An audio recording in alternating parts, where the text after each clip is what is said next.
Hello, wonderful singers. Today, I'm doing a little short video. I'm going to try to keep it as short as possible. Not about specifically any technical tip, as much as some advice. Some advice that I think might help a lot of you. As we know, the journey towards vocal development can be a long process. It can take a lot of time, it takes a lot of discipline, a lot of frustration, a lot of hitting many dead ends. And I want to give you guys this suggestion, this advice that I think might actually save a lot of time for some of you. I get a lot of students that repeatedly make the same old mistakes, and not because they are, and obviously not because they're intentionally trying to do that, but because their approach to their practice, their approach to their work ethic is not really thought through. I think we can all agree that the definition of insanity is doing the same thing over and over and over and over and over again, expecting different results. Don't be insane. I am a huge ambassador for experimenting with the voice. So my biggest advice to you is don't ever do the same thing twice, especially if it's not giving or yielding results. I see so many young singers and even older singers that get frustrated because they're just trying to sing this high note, It's not gonna come out if you're doing the same thing over and over and over again. And the more frustrated they get, the more aggressive they get. Instead of following a technique, a well thought out plan, a process, they're just trying to go for result, and just kind of hoping and praying it's just going to come out. That's not how we develop the voice. That can later on become dangerous and unhealthy to the voice. Give yourself the respect that you deserve to not waste time and time again after try after try after try of repeating the same mistakes over and over again. Tell yourself that it is okay to do it differently. If you're doing a vocalization, such as this little octave jump, if it's not working the first time, change one thing about what you're doing. As you're singing, tell yourself it's okay to experiment. Tell yourself it's okay to make ugly sounds. You will never discover your instrument thoroughly if you never allow yourself the freedom to play with the extremes, to play with what happens if you open your mouth more, what happens if you stick out your tongue, what happens if you crack, what happens if you get more into the yawn space, what happens if you get more into the nasal space. Experiment, see what feels good for you. You have to be your own voice teacher in that manner.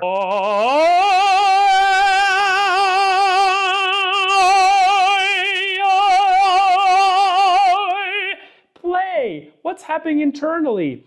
I'm changing vowels, I'm changing tongue position, I'm changing my jaw, I'm changing my snarl, I'm showing teeth, my lip position. I'm thinking about what things can I do differently to allow me to be relaxed and produce the best possible sound at the moment. Stop thinking that there's just one way to do it. There is not.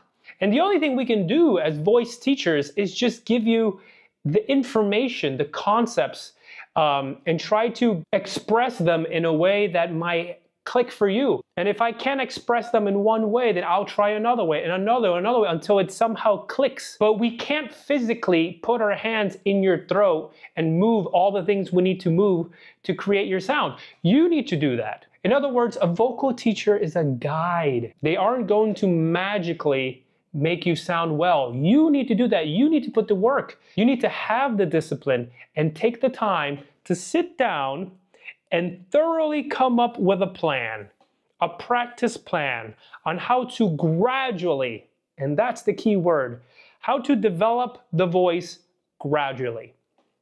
Concept by concept, sometimes even isolating certain concepts. If chord closure is getting you tired and tense, then take it away and just focus on staying in the yawn, breathy, without chord closure. You know, I really like to compare my vocal journey, and really anyone's vocal journey, to the same way that someone would plan their workouts at the gym. Someone who's serious, who has a goal. And that's a huge thing. You need to have a goal. A person who's serious about going to the gym will have a goal like, I want to lose weight in mind, or I want to bulk up in mind. And you're gonna realize when you step in a gym, there's 100 different machines that work out the same muscle. You wanna work out your chest today? Well, you can work it out by bench pressing. You can work it out by doing flies. You can work it out in this manner, in this manner. There's inclines, there's push-ups, there's the elastic bands. There's 100 different ways of working out the same muscle groups, and it's the same with the voice. If one approach isn't giving you results, change the approach. Try something new. Again, allow yourself to make the ugly sounds. Usually, that's what's going to lead towards the relaxed, correct, liberated free sound. You have no idea how much that solved so many vocal issues for me. And I know what you're thinking. You're like, this guy is out of his mind. That's probably true. I probably am out of my mind. But you kind of have to be a little bit out of your mind to do this professionally. The vocal crack, the yawn, the sigh, the cry, all of this is to get rid of tension. Stop controlling the sound with muscle. Sounded like a little bit like Arnold Schwarzenegger. Get to the jabber. Get rid of the muscle tension. Get rid of the neck tension. Allow the larynx to be free. Open the ceiling that we sometimes put ourselves into because we want to sound a specific way. You will never unlock the potential of your voice if you're trying to mimic or control or trying to safeguard your sound by putting on some sort of facade or, no, let it be free. Allow this idea of this moan, this sigh, any of these types of terminologies that click with you, that singing is a release of sound, a relaxing method. It's almost like if I am naked on stage. It is very vulnerable. It can feel very exposing. And the sound is very primitive, very animalistic. Stop thinking about beauty and sounding pretty and sounding. Just phonate. Release the sound. Find the most relaxing way to produce this animalistic sound.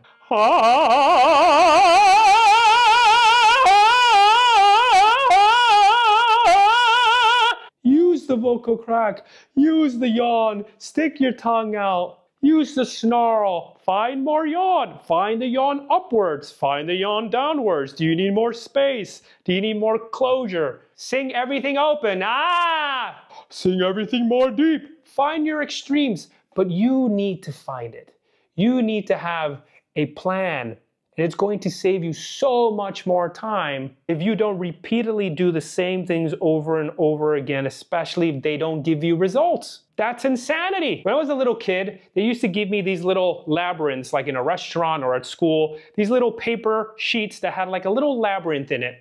And with a pencil, you were supposed to trace from the start of the labyrinth and try to find the path to the end. What usually happens is as you trace, you go one way and oop, you hit a dead end. So then you gotta go back, and then you go the other way and oop, you hit a dead end. And then you go back, and then you go the other way and oop, you hit another dead end. Until finally, the correct path is shown to you because you have literally hit every single dead end. That, to me, embodies the whole experience of vocal development. You're never just gonna magically wake up one day and everything's just gonna click in and make sense. Even if you have the correct information, even if you know what's happening anatomically, if you don't put it into practice and try it every day and hit those dead ends, you're never gonna find the right path. It's not about knowing how to do it. It's about knowing how not to do it. It's about knowing all the ways to not do it so that the correct way is shown to you. Have you ever stayed in somebody else's house or in a completely new apartment and it's nighttime, you woke up in the middle of the night and you're trying to get to the bathroom. Everything is pitch black, so you put your hands out so you don't hit any furniture. You take 2 steps and boop, oh, you bump into something because you don't really know. You take 2 steps and oop, you bump into something because you really don't know the building yet. It's brand new to you. You take another step and oh, you hit this furniture or you hit a chair, and then you're just kind of feeling your way, kind of touching the door, the frame. Okay, you're past the kitchen. Oh, you hit something else until you find your way to the bathroom. Same idea with singing. When we start, we don't know anything. We're in this pitch black, obscure, strange environment. And throughout the years, we start to little by little, and throughout the years, little by little, we need to kind of feel our way. Okay, not that way. I just hit into something. I hit into a dead end. That's a wall. Let me continue feeling out. Oh, no, I hit something else. Not that way, until we find our way slowly, but not because we know where it is. We never just know where it is. No one in the world, even the greatest singers ever, at some point, were beginners. We're never born with knowing. We have to feel our way there, and we have to hit all the dead ends until we find the correct path. And you're not going to do that if you don't allow yourself the freedom to experiment with the voice. Go to the extreme. Go back to the other extreme. Vocal development is a zigzag pattern. When I first started singing, I was singing everything open. I was in one extreme until someone told me, hey, you should probably start being a little bit more in this yawn position. So then I started exploring that, and I went to the other extreme, and I started singing everything ingolato, everything dark, dark, dark, dark. And then I realized, okay, that doesn't really do much. And I had someone else guide me out of that. And then I went to another extreme, nasal. And then I went to the other extreme. You need to allow yourselves to hit this extremes, this zigzag pattern. What's going to happen is this zigzag pattern throughout the years, as you get more and more and more used to it, and as you develop the voice more and more and more and more, it's going to get slightly smaller. It's not going to be so broad, right? Extremes to extremes to extremes. You're going to finally find that balance that we all want. It's never going to be perfect. Even nowadays, for me, it's never perfect. Some days I wake up a little bit more in the snarl. Other days I wake up a little bit more in the yawn. But the idea is that you have experimented enough to understand where that balance is. And that little zigzag pattern, once we get close to making it straight, you know what we call that? We call that consistency. And that's what makes a great singer. Not that they're perfect. We're never perfect, but we are consistent. Every day, our zigzag gets a little smaller because we have done the work. So stop going for the result.